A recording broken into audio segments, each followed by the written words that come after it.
Mom tapped the microphone at the family reunion, smiling warmly at the crowd. Before we eat, I just want to thank everyone who made today possible. My sister Karen, my brother Jim, and of course, my wonderful daughter Jenna. I stood in the back, stunned. She didn't say my name. Someone whispered behind me. Wait, isn't Emma the one who paid for the pavilion rental? Mom's eyes flicked toward me. Cold, dismissive. That's when I realized she wasn't just forgetting me, she was erasing me. My name's Emma. I'm 26 years old. I work as a medical billing coordinator at a regional clinic. It's not glamorous, but it's steady, reliable, the kind of job that pays the bills and doesn't make headlines. In my family, I was always the background daughter. My older sister Jenna was the star. Homecoming queen, married young, 3 kids by the time she turned 28. She was everything Mom wanted to show off. And me? I was the one who showed up when it mattered. For years, I tried to earn Mom's approval. I thought if I just kept giving, she'd finally see me. I paid her overdue electric bills, covered her car repairs, loaned her money for Jenna's kids' expenses. Thousands of dollars. Never asked for it back. Never made a fuss. I thought that's what love looked like. But at that reunion, standing there while she thanked everyone except me, I realized something. I was invisible, unless I was useful. If you've ever been pushed aside by your own family, subscribe right now and tell me where you're watching from. I want to hear your story. Because I know how much it hurts to be the one who gives everything and gets nothing back. Not even recognition. The reunion was held at a rented pavilion in the local park. About 40 family members showed up. I got there early, helped set up the tables, brought 2 trays of lasagna I'd made the night before. Mom was in full hostess mode, taking credit for organizing everything. I tried to help with the seating arrangements. She cut me off. Emma, can you just go check on the dessert table? The adults are talking. I'm 26, not a child. But I bit my tongue and walked away. Jenna arrived late, kids in tow. Mom practically ran to her, hugged her, invited her to sit at the head table with the aunts and uncles. I sat with distant cousins I barely knew. Halfway through the meal, Uncle Jim stood up. Hey, Joan. How about a toast from the organizers? Mom took the microphone, beaming. I just want to thank my sister Karen for helping with the invites, my brother Jim for grilling, and my daughter Jenna for being such a supportive presence in my life. My name? Not mentioned? Not once. My cousin Lily leaned over and whispered, Didn't you pay for this pavilion? I nodded, embarrassed. Lily spoke louder. Why didn't she thank you? Mom heard. She walked over, smile tight. Emma, don't make this about you. Today is about family unity, not individual credit. Jenna smirked from across the table. I wanted to disappear, but it got worse. Later, as people were finishing dessert, Mom pulled me aside near the pavilion exit. Her voice was low, casual. By the way, I'm going to need another $800. Jenna's youngest needs braces, and you know how tight money is for her right now. I stared at her. Mom, I haven't even been paid back for the last loan. Her face hardened. Are you really going to be selfish at a family event? I didn't know what to say, so I said nothing. After lunch, Mom gathered everyone for a big family photo. The photographer, a family friend, started arranging people. Mom positioned herself in the center. Jenna and her 3 kids clustered around her. I started to step into the frame. Mom held up a hand. Emma, can you go grab my purse from the car? I think I left my lipstick in there. By the time I got back, the photo was done. Aunt Karen noticed. Oh, we can take another one. Mom waved her off. We got the shot.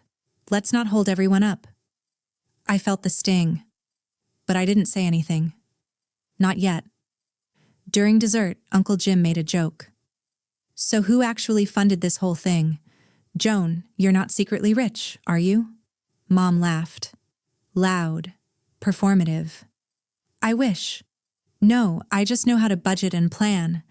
Unlike some people who spend money on takeout and then complain they're broke." She glanced at me while saying it. "I've been living frugally for years, specifically to help her." Jenna chimed in. "Yeah, Emma's always been bad with money. Good thing Mom's responsible." Laughter rippled through the table. My chest tightened. I didn't correct them. Not yet. As the reunion wound down, Mom cornered me again. "I know you're upset, but you have to understand.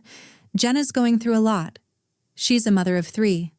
You're single, no kids, no mortgage. You have it easier." I tried to respond. She talked over me.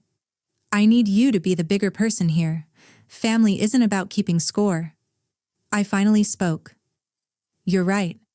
It's not about keeping score, but it's also not about pretending I don't exist." Mom's face went cold.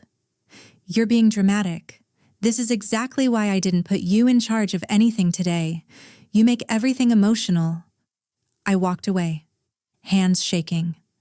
But something shifted inside me. I was done shrinking. That night, I sat in my apartment, staring at my laptop. I opened a folder I'd labeled Family Records.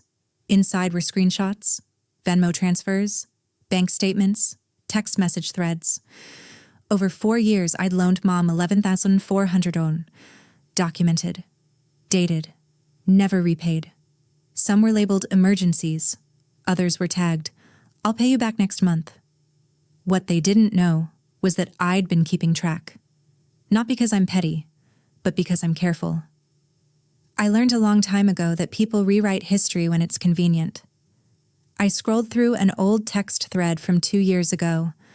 Mom had written, "You're such a blessing, Emma. I don't know what I'd do without you." 3 months later, same thread. "Why are you always so difficult when I ask for help?" I closed the laptop. I didn't know exactly what I was going to do yet, but I knew I wasn't going to stay silent anymore. 2 days after the reunion, my cousin Lily called. "Hey, I just wanted to check in. That thing at the reunion was messed up." I tried to downplay it.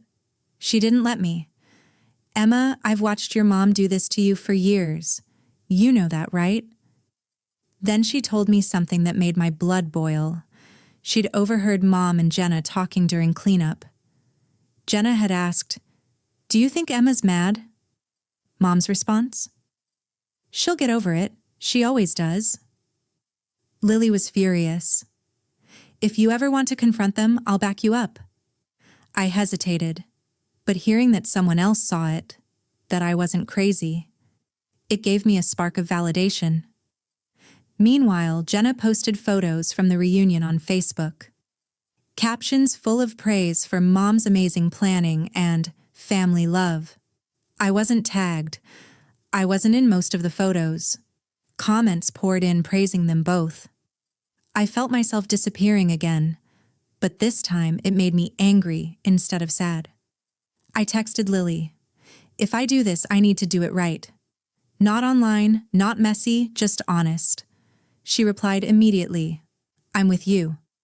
That evening, Mom texted me, "Can you send me $500 by Friday? Jenna's car needs new tires." No, please. No acknowledgement of the reunion. No apology. I didn't respond right away. I was planning something. I arranged to meet Mom at a local coffee shop. Just the 2 of us. She assumed it was about the $500 request. She showed up cheerful, dismissive. "So, can you do the $500 or not? I don't have all day." I slid a folder across the table, printed bank statements, highlighted transfers. "Before we talk about $500, I want to talk about the $11,400 you already owe me." Her face went pale, then it hardened. "That was helping family." "You don't charge family, Emma." "You're right. I didn't charge you. I loaned it to you. You said you'd pay me back. Multiple times." She tried to deflect. I've done so much for you over the years. I cut her off. Like what? Erasing me at the reunion? Insulting me in front of everyone? Pretending I don't exist unless you need something? Silence. She didn't have an answer. I'm not asking for all of it back today, but I'm done pretending this is normal. I'm done being invisible. Mom's tone shifted. Defensive. Angry. You're being selfish. Jenna has kids. She has real responsibilities. And I have a life.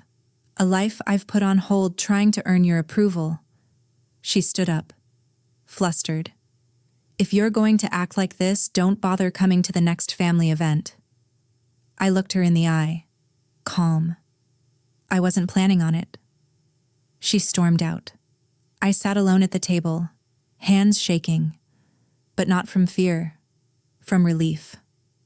Over the next 2 weeks, I blocked Mom's number, just temporarily. I needed space. Jenna sent me a nasty text. You really hurt Mom. She's crying because of you. I didn't respond. Lily checked in daily, sent encouragement. A few family members reached out privately. Some criticized me.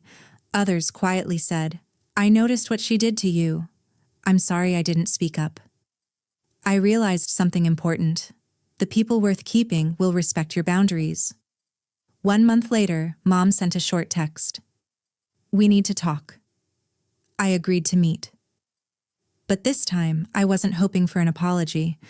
I was just showing up as myself. I don't know if my mom will ever really see me, but I finally see myself. And that's enough. I deleted old text threads that night, cleared space on my phone, literally and emotionally. For once, their silence didn't hurt me. It freed me. If this story hit home for you, I need you to do something. Subscribe and drop a comment telling me where you're watching from. Seriously, I read every single one. Have you ever had to stand up to a parent who refused to see you? Share your story below. You're not alone. And if you've ever felt invisible in your own family, know this: your voice matters. Don't let anyone take that from you. Thanks for listening. I'll see you in the next one.